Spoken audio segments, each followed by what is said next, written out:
Hey everybody, I'm Ken Chester. Welcome to another one of our many crazy episodes of RoadWorthy Drive Behind the Scenes. We are in studio this afternoon with my trusty producer Jack. Hello. And my social media maven Sasha.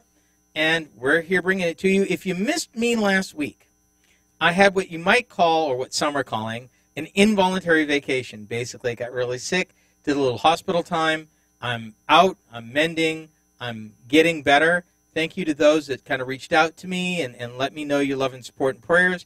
Really do appreciate that. It was just a difficult week. I would prefer not to repeat.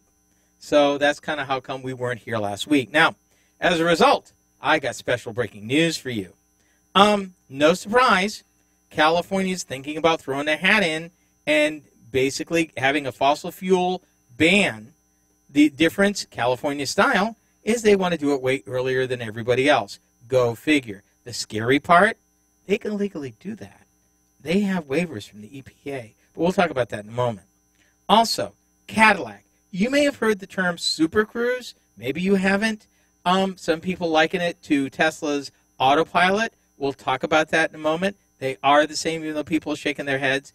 And it is a conditional, semi-autonomous, may underline semi, driver-controlled device. And we'll talk about that in a bit. Now, we don't discriminate here at RoadWorthy Drive. If it's legal, it's got wheels, and it's on the road, we'll talk about it. So one of the topics up, our bicycle mobility update. Later on, we're going to peek in on Tesla and see how Tesla's production schedule is going. I got some things to say about that. And then finally, what I'm calling the newest entries to the $100,000 club. Can you imagine?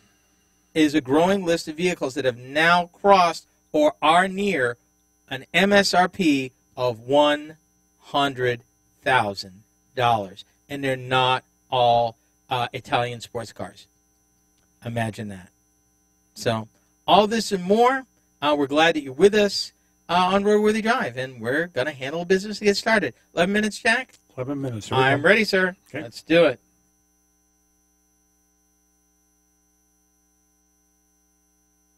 Do you want to go faster? Yeah!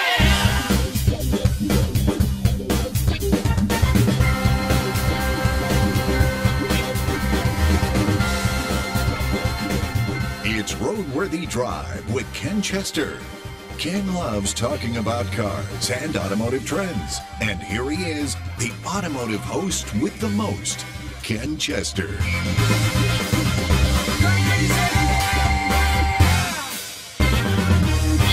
Thank you for dropping by. I'm Ken Chester, and you've tuned to RoadWorthy Drive. Definitely not your father's or grandfather's car show. The only thing we've got in common with those shows is we talk about shiny metal, be they cars, trucks, minivans, crossovers, SUVs. But we also talk about alternative powered vehicles like electric, hydrogen, compressed air, liquid air, and yeah, even solar. I scour the world for you each week so that if there's anything you need to know in a breaking news way, we got it in terms of tech, industry trends, or even some need-to-know topics of an automotive nature. I got you covered. By the way, if you're not looking for one of those old, timely automotive rent shows, if you are looking for one, you ain't going to find it here. Just saying. Yeah, rent, not so much. Not here. Now, in a few minutes, I'm going to report on California and a possible fossil fuel ban, as well as a coast-to-coast with Cadillac and Super Cruise in breaking news. Later this hour, I'm going to bring you up to snuff with a bicycle mobility update, a peek in on how the Tesla Model 3 production is going. Spoiler alert, not so good. And finally, the latest vehicle entries to break $100,000 for 2018. All this along with our usual banter with Jack and Sasha this week. For those of you who want to join the conversation, I've made it easy. Text or call the RoadWorthy Drive line at 872-222-9793, and that's good 24 hours a day, 7 days a week. You can email me too if you want. That's ken@roadworthydrive.com. Come on in. The water's fine. Bringing RoadWorthy Drive to you each week requires a dedicated, passionate, and intense team. I am proud and blessed to have the opportunity to work with each of them. The man at the controls is none other than my good friend and RoadWorthy Drive executive producer, Jack DeLeon. Hey there, Jack. Hi, Ken. How are you? Mending, sir. I know. Mending. It was not a fun week last week. It was not a fun week last week, and it was also not fun for me because the suits came a-calling. Well, you know what? Couldn't help you there. No, but we had several meetings and got everything straightened up. You know, you tend to have a lot of meetings with the suits where I'm not involved. What's up with that? You couldn't be involved this time. Not this time, no, sir. No, you couldn't. So, but anyway, no, everything's going fine. By the way, Sasha and I have made a management decision. Oh, Lord. We are going to do a show without you. Oh, my. Really? Yep. Yes. Okay. And we're actually going to do it for such a reason as last week. Oh, I was thinking you were going to do it like April Fool's or something. No. although that's a good idea for That is a planning very purposes. good idea, yes. Yes. Mm-hmm. Putting it Okay, in my Mr. schedule. Chester, what is up this week? California. Oh, boy. Yeah. Your buddy, Jerry Brown over there? Oh, you mean Moonbeam? Yeah. Mm-hmm. He's thinking hard about a ban on gasoline and diesel-powered vehicles. All right, stop. Uh-huh. Here's my suggestion. Let's ban California. Yeah, unfortunately, California all by itself is the world's sixth largest economy by itself. I get it. California also last year registered some 2 million passenger cars, new ones. 2 million. That doesn't surprise me. Let me give you some balance. As a whole, the entire United States running at peak, at optimum, does 17.5 million. Reality is really between 12 and 14 million. And California is good for 2.5 million of those. Okay, so about 10%? More than that. Okay, I'd say 15. all right. But yeah, easier said than done, though. So here's the thing. The chairman of the California Air Resources Board suggests that the earliest that they could make this ban work would be 2027. Now, for the folks who think that the tree huggers in France and in England were a bit aggressive at 2040, that's 13 years. Early. And you know what? It's even 3 years earlier than even China. And China's going all in and flat out. And it's earlier than that. Because you might recall, California, as a state, decided that it was still going to follow the terms of the Paris Accords. Correct. Yeah. And I can kind of see where this is. Now, the thing that worries me is that we could end up back into the 49, California plus 49 emissions situation where you've got California cars and you got everybody else, which is a nightmare even more today for automakers. Because what most people may not realize is that California, by law, has the ability, by federal law, to write its own emission control laws. Yeah, I knew that. Dating back 47 years to the passage of the original Clean Air Act of 1970, and backed by also buttressed by waivers granted from the EPA. So they could do it now. The kicker is they want to try to do it this ban more legally than getting the waivers because they don't believe in the current administration that the current EPA would give them the waivers they need. Well, they're probably right. They won't. But ironically to say, I mean, I don't know if you've been to California. Yes, I have. So you kind of know, particularly if you've been in the LA basin and stuff like that, that while this may sound kind of drastic, considering where California was in the mid-late 60s, pollution-wise, and where they are now, I can understand that. But here's the thing you may not realize. Here's what they're looking to accomplish. And I thought this was this is kind of stringent. And I'm going to talk through this one slowly. California has set a goal to cut carbon dioxide emissions by 80% from their 1990 levels by 2050. Okay. That means they want to use the base, they want to cut 80% from what it was in 1990, 70 years in the future. Think about that one for a while. Yeah. Now, they believe that in order to reach these ambitious levels, they pretty much have to replace all combustion with some form of renewable energy by 2040, 2050. Now, Another thing to think about. Obviously, the manufacturers don't want to do that because anytime you have variation, you have cost, And the development cost go up. cost, capital cost, all this stuff. What may happen is this may be a case where the tail wags the dog. Instead of them saying, okay, we're going to do for California, they might say, you know what? 2 million vehicles is base, a year plus. We're just going to convert the rest of the country. And that's a real possibility. Where they may be under pressure. If they're under that pressure, they might make an electric vehicle the standard mode of operation around here for the rest of the country. Well, or why wouldn't they build car plants in California that just built cars for California? Capital expenditures. I get that. Work. But if you're talking about 15% and the other 85 is... Yeah, but they're spread all over, Jack. You're right, they are. So, it would be something if you could say it is 1 million half-ton pickup trucks. Okay? Or even 300,000. All right, fine. That's one plant, but you're looking across all manufacturers and aggregate. So nobody's getting the kind of economies of scale. They've had plants in California. All the automakers at one time built vehicles in California. And got out of California because of the regulations, correct? No. A variety of reasons. It's not blanket like that. It'd be nice if you could throw a blanket like that, but yeah, no. But, I just wanted to bring folks aware. Before we go to the break, I want to talk about Cadillac Super Cruise real quick. Cadillac Super Cruise is a driver-assisted system. It is not full automation. Neither is autopilot. Been down this road.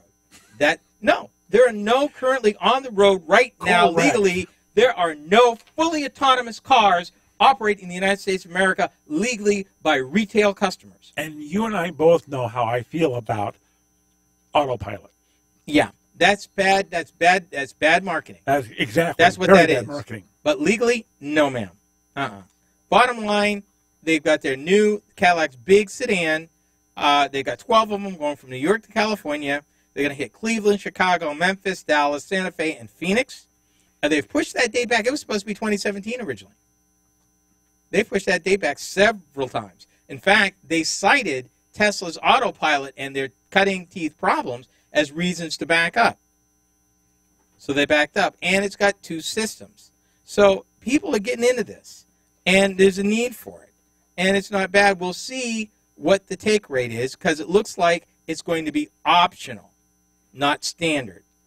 So we'll see. Cadillac Super Cruise finally on the road. And when are they going to do this drive? May have already done it. It was in the last couple of weeks. Oh, okay. So it's been fairly recent then. Yes, sir. Now, next up, if it's got wheels, legal and on the street, we don't discriminate. Stay tuned for the Bicycle Mobility Update. You're listening to RoadWorthy Drive with Ken Chester.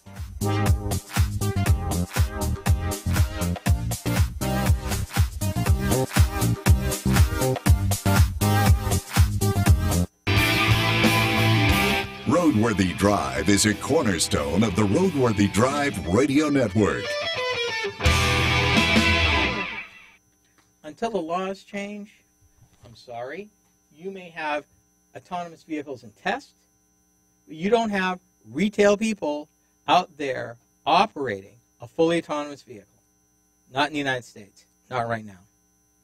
Because in every single state, the owner is still liable. And whoever's sitting behind that wheel is liable no matter what that vehicle does. Now, you may have some that claim to be autonomous, but typically ride sharing, and we're going to talk about that in our next show of how that's happening. But they still have challenges. So, yeah, no. Don't confuse nebulous marketing with reality. Are you trying to say that they would deliberately package a product that kind of tricks the consumer to believe that it's one thing? I don't believe that's what Tesla was talking about. I believe Tesla felt, from a marketing standpoint, they wanted to make a point. The problem is they didn't really think it through. Because to most people, and this should be a reality check for folks, I mean, autopilot in planes has been around years and years and years, but then again, cruise control has been around in cars for almost 50 years. Right. So when you get right down to it, I would say bad marketing. Okay. They wouldn't be the first. but it's not fully. And they say this in their materials. I read it. They say it. Driver is still responsible. They never alluded that it was totally, completely driver did not require the driver, which is full autonomous operation. Well, here's my question though. With the autopilot, do you think that Tesla was probably they didn't want to have to rename the same system? I can't go that far because I don't know what's in their head. Got it. But my point is, probably somebody thought it was genius. They didn't think far enough. I still want to know who was behind the ludicrous deed. I got nothing for you. I'm just saying. I got nothing for you. Jack, we're at 9 minutes. Yes, sir. We're at 9 minutes. And which one's first? CJ5? CJ5. Okay. Sir, I am ready anytime you are. I think. Hang on.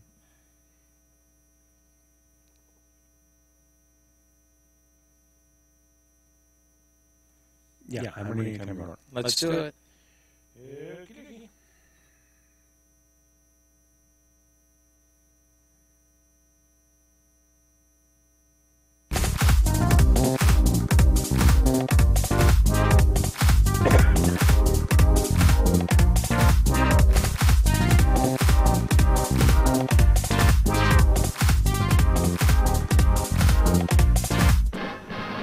Why don't you go someplace where no one has ever been before?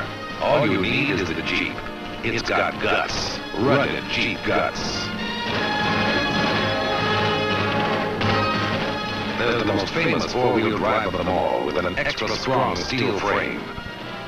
Nimble. Quick. The Jeep. It's the original Jeep. Toughest four-letter word on wheels.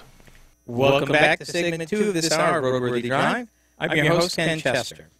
Now, regular listeners may remember that about a month or so ago, I talked about floods, car insurance, and your options. I also took the extra step of reaching out to those who had no comprehensive insurance. Now, comprehensive is the kind of coverage that would pay out if your vehicle was damaged in, say, I don't know, a flood? Anyway, I discovered some news over the realm in looking at the realm of bicycle mobility that may give even those without wheels or money a bit of hope. So a couple of stories right here that I think you might find of interest, whether you're in Houston or not. Now, Harvey obviously destroyed a lot of cars in Houston. Now, it seems like, particularly now, we've talked a lot about mobility. And it's amazing to me that what was considered a kid's way of getting around a bicycle is now come full cycle to be a legitimate, possible, and implementable solution in many different cases. Here's another case. Okay, let me ask you a question. Mm-hmm. Are we talking about a motorized bicycle? No. We're just talking as a straight regular bicycle. Straight regular bicycle. Okay. No motors here. But here's the thing. Houston Bike Share is offering bikes to people whose cars were destroyed in a flood and whose insurance won't pay for a new one. In the process, it hopes to shift the city's attitudes towards cycling as mode of transportation. Now, in my generation, and I got to own it, my generation, we're kids that were on bikes, dreaming of having cars. Correct. Now we're in a world where you're just dreaming to get around. And this is a part of this growing puzzle called mobility that we've been trying to grapple with, I don't know, for the last year or so. And it's fascinating. And a lot of the research I did for this show and our next show really opened my eyes to the way that different parts of our country are responding to different mobility issues. It is much bigger than the me consumer buy car. That is so dead and is so short-sighted. And most of the people I talk to who don't understand it think that's the only model. You know, either I've got a car that I bought, paid for, or I don't. Or I rented, or I don't. And that's not it. That's that much of what's going on. So little of what's going on. Let me give you an idea. The storm Harvey, they said, totaled hundreds of thousands of cars in a sprawling city where everybody drives. Now, where they're looking at, obviously, since they've gotten a little bit past the immediate needs, rescuing and sheltering people, providing food, transportation is one of the next major challenges of the city. Now, they think there's going to be a lot of people being relocated, lost a vehicle, can't afford a new one, who work by the hour or need to get around and are not going to be able to. As a result, there's going to be a significant portion of the population for whom transportation is going to be a serious problem for a long time. Here are the facts. They estimate 500,000 cars, maybe as much as 1 million, were destroyed. Car owners have already filed, now we're just talking Texas, we're talking Harvey. 160,000 insurance claims so far, which is still being processed. And we've reported this other number before. 15% of vehicle owners in Texas don't have insurance, even though it's required by law. And this is, they put it nicer than I did. Many others lack the coverage that include flood damage. That's comprehensive. For low-wage workers, people scraping to get by before the flood, who were forced to miss work because of the hurricane, maybe homeless, heck, maybe jobless now, buying a new car is not even close. In the short term, even those that have money to rent a car, that's not going to happen because in spite of all the rental cars they've sent to Texas, there's still shortages, and they can't keep up. Here's something that the bike agencies learned. During the storm, several of the bike share stations were out of service, but 1,000 bikes were checked out. Used bikes to deliver food to shelters, volunteer in places that were inaccessible by car. And here's the thing, fun fact. They realized that bikes could also help in the aftermath and began to reach out for support. And one firm donated 400 bikes. Another local bike advocacy organization joined efforts to solicit donations for bike repair. Rice University, through their Rice Bikes group, an organization that fixes abandoned bikes for students to use at Rice, also had a bike drive and donated staff time to repair bikes for the efforts. And then even another organization, Free Wheels, is an organization that provides bikes to newly arrived refugees in Houston, did the same. The project they put together aims to solve an immediate need, which is, boiled down, mobility, people. Right, just getting around. Yeah. But it also exposes more people to biking in a city with relatively limited public transportation and other options. Now think about this. If you're scraping to get by, you've got a job, if you're lucky, it's paying $9, $50, $10 an hour. Okay? You got flooded from your apartment. So heaven knows, if you're lucky, you're staying with relatives. If you're not lucky, you might still be in a shelter. Or heaven knows what arrangement. If you have a job to go back to, you're probably further away. And we did talk about Houston, I think almost a year ago, where they were talking about this one gal who was putting people in new cars and taking them through the financial stuff. Again, it was this area because what they found out is that the average worker lives too far away from the limited public transportation forces that they had, and usually couldn't use public transportation to get to work. Speaking of public transportation, is the bus system up and running in Houston? I don't know. And even if it is, it's going to be limited. And that's the thing. And that's what I thought was so amazing. Now let me jump forward to something called dockless bikes. In the bigger cities, you have docking areas for bikes. Well, here's the new premise. A new way of bike riding in New York City. GPS-tracked smart bikes that would rent for as little as $1 and did not have to be picked up or returned to fixed locations. Imagine this.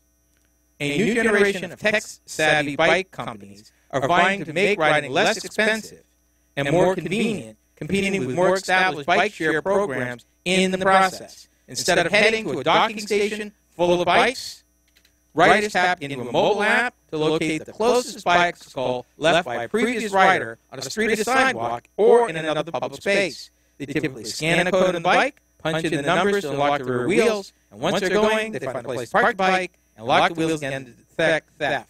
Mobility. This is what I'm talking about. Mobility. There are so many different ways. There are even beginning different ways within the biking community to answer different situations to solve different problems.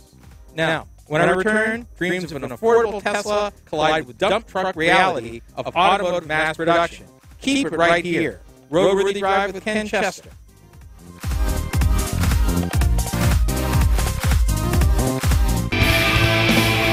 Want more than your share of the road? Be sure to check out RoadWorthy Drive on Facebook.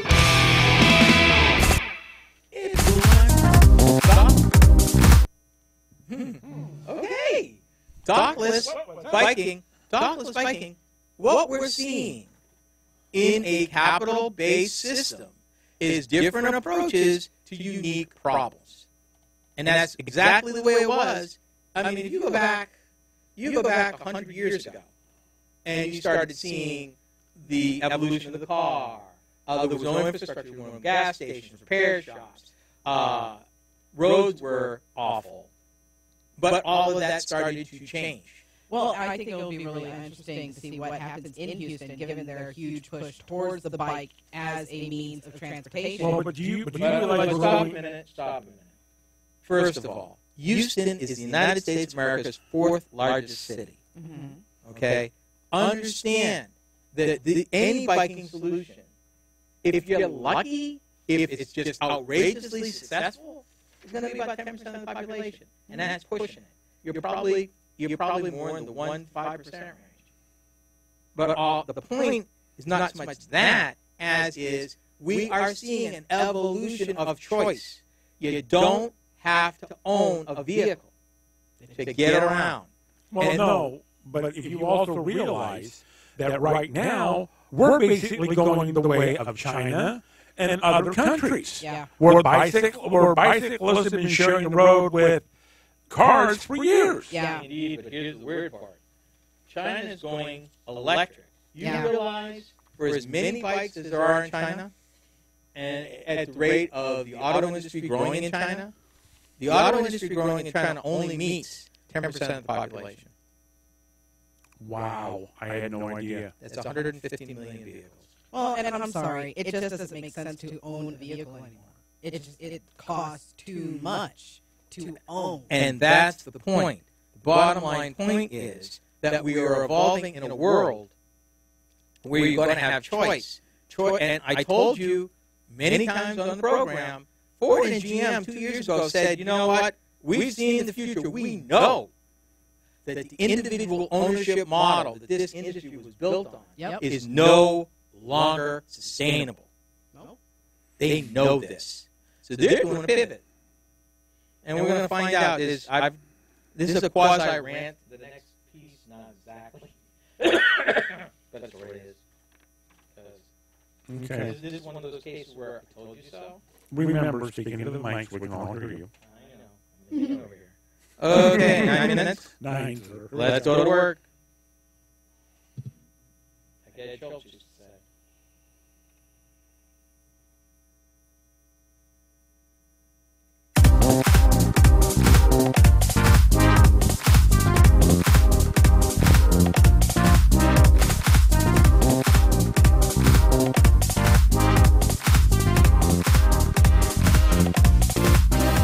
If you're just joining us, this is segment number 3 of this hour of RoadWorthy Drive. Thank you for dropping by. I'm Ken Chester. For those of you who want or need more than your portion of the road, be sure to visit our show website, www.roadworthydrive.com. There listen to past shows, watch videos of our weekly antics, expanded conversations, passionate disagreements, and discover what we're doing on social media. What do you mean disagreements? We don't have this right here. You want me to run that disclaimer? I'll run it from here. Yeah, run it from here. Yeah, ain't that the truth? Anyway, Sasha keeps things light and lively, and see how she keeps the social and our social media. You will be glad you did. Now, let me start this portion of the show with the obvious truth. Manufacturing is hard. Be it steel, fabric, gasoline, or even automobiles. Building the volume is tough, is a tough logistical nightmare under sometimes the best conditions. Why am I sharing this? Because it all has to do with the Tesla Model 3. And it's time for an update. Here we go. Now, I Exhibit A, Your Honor. The date on this is April 8th of last year. And I'm going to just read the headline. Can Tesla really deliver on 325,000 Model 3 pre-orders? History says no. I'm going to let that sink in a minute. Because I got plenty on this subject. Plenty. In fact, I'm going to skip most of this and get down to me where I want to spend my time talking.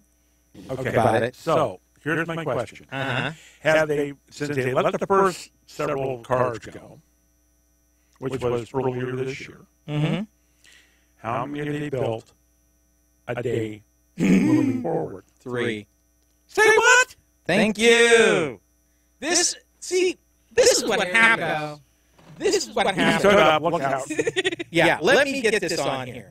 I've been in auto assembly plants. I've watched these guys build things. Chrysler, GM, Ford. Heck, I've been around the Toyota plant. Bottom line, it ain't easy.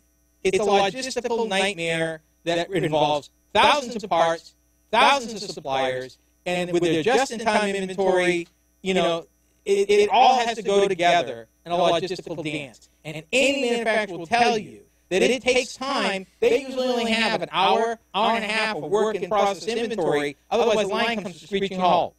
So let me give you some examples. You think Tesla did it easy? Well, they chose to ignore industry norms. Oh, we're going to skip the body in white process. Big mistake. Let me give you some examples of automakers who have made millions of cars who couldn't get it right. Okay, hang on. Go back real quick and explain body in white. Body in white, depending if it's in a pre-process, it is the process where the automaker, the suppliers, the process engineers, the industrial engineers get together and actually assemble this thing to see, 1, if the vehicle goes together the way they engineered it, 2, if the parts fit right, 3, if you can assemble the darn thing, and 4, developing what they call a pilot plant to see if the processes that you've developed to put it together will work in volume. So they'll build, a few hundred vehicles over time in small batches to what they call validate everything. Right. Now, Tesla said, oh, no, we're going to make the Model 3 simple. We're going to bypass that. We're not going to do that. Well, let me tell you something. Every time the automakers, my personal favorite, Chrysler, Lynch Road, 1979. Lynch Road plant, Detroit. Chrysler was trying to launch a brand new line of full-size cars. Problem, whatever their stamping was for their trunks wouldn't fit right. They could not get the stamping that made the trunk lid to fit right. As a result, that full-size car was delayed, and as a result, Lincoln got a bunch of extra sales that year that should have went with Chrysler because people got sick of waiting. That was delayed. Let me throw you another one. General Motors, Cadillac, Detroit, 1985. Brand new plant, brand new spraying machines. Guess what? In the paint shop, the sprayers wouldn't talk to each other. Cadillac plant. Did I mention it was a Cadillac plant? Yes, Might have mentioned. Yeah. That happened. 1985. These are people who build millions of cars, though. And they couldn't get it right. I'd go you further. GM introduced some light, what we would call today, light automation in their Lordstown plant in Ohio in 1972. The workers rebelled. They called it the Lordstown Rebellion. Shut the company down over trying to automate some functions. These are automakers that build millions of cars. Let me give you an example. How many cars a day do you think GM builds? Vehicles a day? You told me once, I don't remember. 27,000. You know how long it would take me Tesla's quota last year of vehicles they built? How long? 3 days. Thank you. Thank you. I'm here all week to be waitress. Yeah. Tesla, though. You know what they're doing? What are they doing? They still don't have parts of their body shop up and running. They've got people putting these together, welding them by hand. Those are processes that left in the 1930s. Okay, so you're saying that they can't get the robots in there to do the welding. They should have never turned the plant on. They should have never. That's body in white. That's product validation. You get your processors in there, your welders, the people who engineered that stuff, number one, the people who programmed those machines, number two. They said they didn't even get their automated equipment for the body in white plant until September, last month. It it takes at least a month to set it up, a month to debug it, maybe a month and a half, start running vehicles through it. Plus, you got training to do too, don't you? You do that simultaneously. Okay. And that's when you learn to make little design changes here and there, everywhere. No, people, it don't get it done that way. You know, you don't make them by hand, folks. That doesn't happen. Now, if they were doing it right, I would have hired, there's people in the automotive industry retired, I would have hired at least 200 or 300 of them. And hired everybody they told me to hire. And marched them into that plant, turn that around. Because you ain't going to do it with 1 or 2 people. You need that kind of expertise. And it's a lot. Let me give you an example of just where they should have been. They think they were going to build 5,000 cars a week. All right. Let me give you an example of line speed. That's how many cars that passes by a spot on a line every hour. Typical automobile assembly plant runs 5-day a week, runs 2 shifts, 8-hour shifts. If you do it that way, 16-hour day, 5 days a week, that is 62.5 units an hour running past your job. That's a pretty good clip. They're moving. You can't just do that and get something that, when it comes off the line, is going to be good for 10 years. It doesn't work that way, people. And they're missing their numbers really bad. I think the total number of Model 3s that exist right now are a little over 300. They were supposed to have 6 times that number by now. Okay, so I've got a question, though. What are they telling customers that have already ordered? They're not. Actually, anecdotal evidence suggests that at the Tesla stores trying to push them into Model S's that have already been built sitting there. Yeah, it's not a good time, people, but we told you so. For the last segment, I want to introduce you to 2 of the latest vehicles to join the $100,000 club. Hold on your hat. This is RoadWorthy Drive.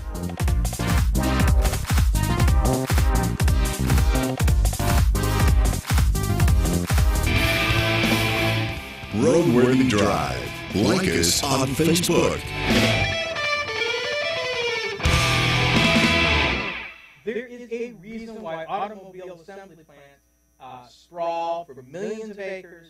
There's reasons why that the automakers take months to launch a vehicle because they know that vehicle's got to operate all these conditions reliably, consistently. Say what you will about the automakers. Toyota doesn't. Do you realize Toyota doesn't even introduce a new vehicle in the United States until they build it in Japan for at least a year? Really? Yeah. So Japan's like their testing, right? Because it's also close to their engineers and everybody. Right. They ain't going to hoist some of the rest of the world's got engineering problems. And how did Toyota get so good? It's called Kaizen.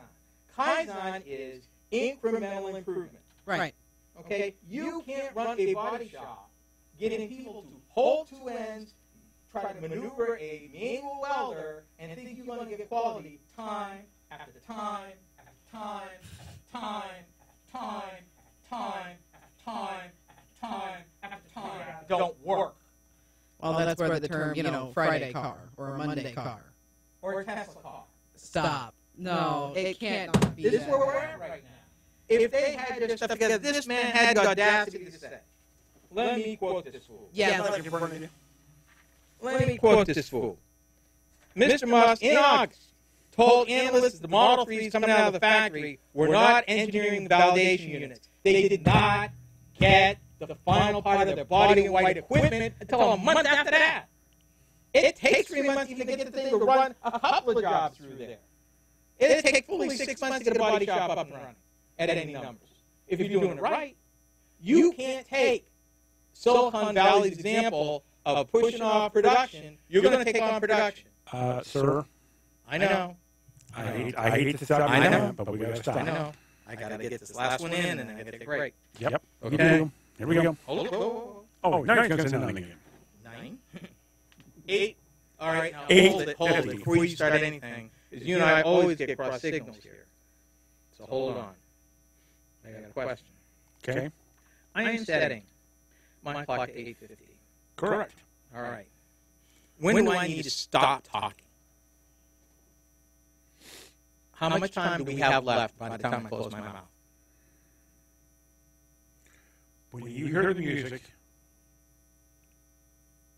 plus 30 seconds. So I need to be done. By the time my clock says 30, I need to be done. Which is 20. Yes. Okay, so when it says I've got 30 seconds left, I should be done, up, out, and you've got 30 seconds to do your thing. Correct. Thank you. Okay. That's what I need. Okay, here we go.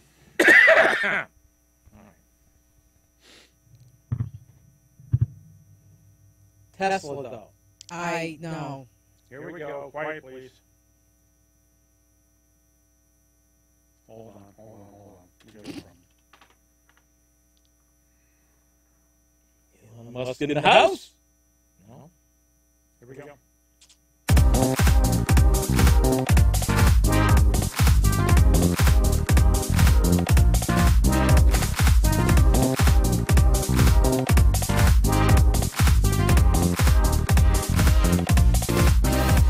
If you're just joining us, welcome to this last segment of this hour of RoadWorthy Drive. I'm Ken Chester. Now, before I get into the last topic I want to talk about, I need to revisit this last one. I can't drop it. I'm sorry, I can't let it go. Here's the thing about Tesla. You can't, absolutely cannot, shortcut. I mean, GM, Ford, and Chrysler spend billions of dollars across tens of plants and thousands of employees to get stuff together. I've been in their body shops. I've seen the fully autonomous welding equipment working. I've seen what they had to do to make this stuff work. I've driven pre-production cars from the automakers that would never see a new car lot, let alone a used car lot. Mm-hmm. And they tell us up front, you know, and I can guarantee you that they're probably 90 to 90, what I would call 90 to 95% cars. In other words, vehicles that were almost totally there. Now, how they may differ by the time they get to the line, they may find that their original design didn't work. So, okay, this seat doesn't quite work this way, or, hey, we can't assemble this the way that you've got it engineered, you're going to have to change some stuff. Plus the fact, didn't you tell me one time that the tolerances sometimes just do not work? Well, that's less of an issue now with computers and everything. Correct. But it's more of, here's what people don't realize. Yeah, you can design the most beautiful car in the world, but if the industrial engineers say, we can't lay out the machines in the plant to make this work, or the workers on the line are trying to assemble the first few say, we can't assemble it like this consistently because we can't get our hands around here, we can't get our tools in here, this torques up, or it's not tight enough, or a million different things. And they make a bunch of changes. And that is what that pre-production, what they call validation or body in white, is all about. Is that it's a process to where they work out the bugs before they turn up the numbers. And it takes months. It just does. While the plant's being refurbished, oftentimes, you know, they're in a pilot plant doing training, looking at new systems, going through it, trying to put it together, saying, and then, you know, identifying problems. Two panels might come together. You think they're the same color, but they're not. And you didn't know it until you got them together. And whoops, no, we need to fix this. And a bunch of a million other things. And that's all beside the federal crash testing and meeting federal safety standards, which has to be done. Otherwise, that vehicle don't go on sale. Which pretty much is being done by the body in white cars, right? For the most part. For the most part. So I don't know how he's gotten the Model 3 validated for sale by the federal government and the Department of Transportation, which is another problem I didn't think of until now. But that's required. You can't put a vehicle on sale that doesn't meet the full body of the law, and trust me, there is a full body of law behind federal safety standards. What most people don't realize, and I've said it here before, the motor vehicle is probably the most regulated item that you deal with day to day, every day. And it's a vehicle that takes basically a day to make. And you expect that thing to start, stop, handle, control, be reliable for 10, 12, 15 years. Took a day to make. One day. Typically 24 hours to make one. And that's my thing. There's no cutting corners. I'm curious as to how they're thinking that it's going to be specifically the exact same car when they're doing it manually, as opposed to... In the words of my executive producer, bingo! I don't... You have now been quoted, Jack. Yes, I know. Now quoted. But here's the bottom line. If what Mr. Musk said is these were not validation cars being built, why hasn't a journalist automotive journalists like me or some of the people that I know in the markets, and to my knowledge, and I know pretty much everybody who writes for a living in the automotive industry, none of them have had any quality time with a Tesla Model 3.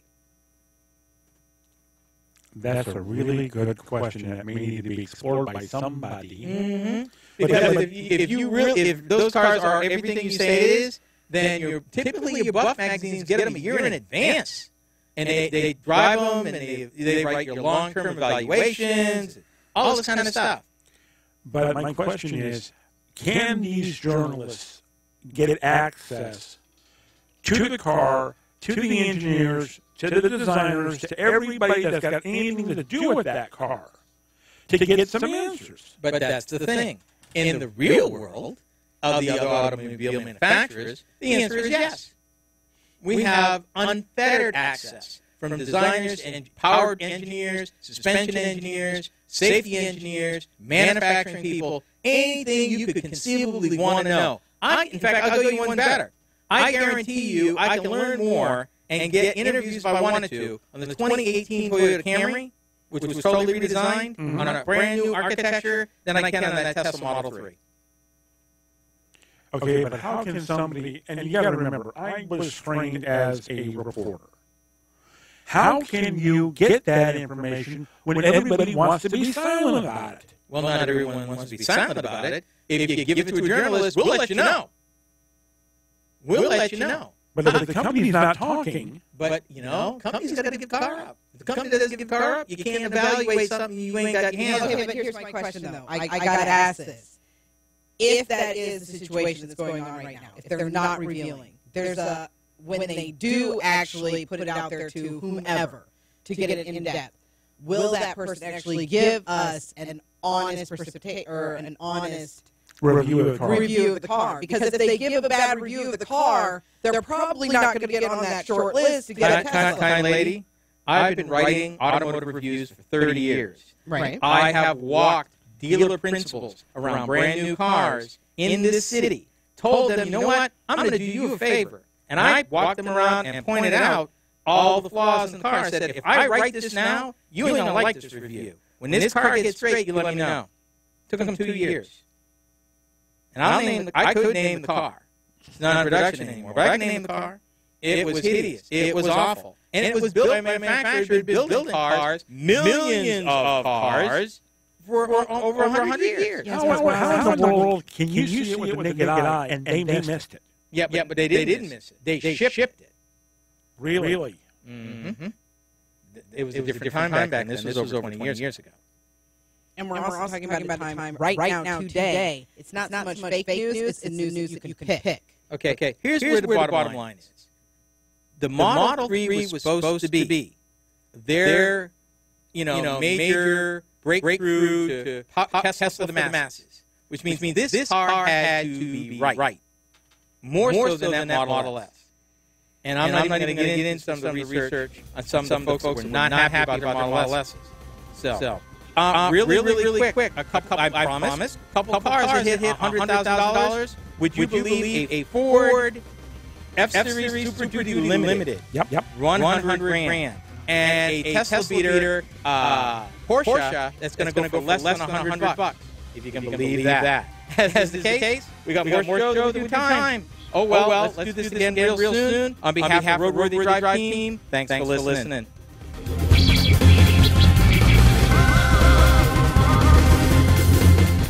RoadWorthy Drive with Ken Chester is a copyrighted presentation of the RoadWorthy Drive Radio Network.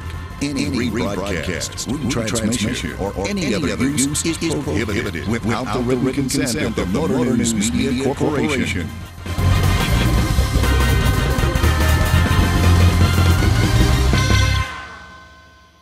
As they say, watch this space. On behalf of Jack, Sasha, and myself, thank you for tuning in, and we'll see you next time. See ya.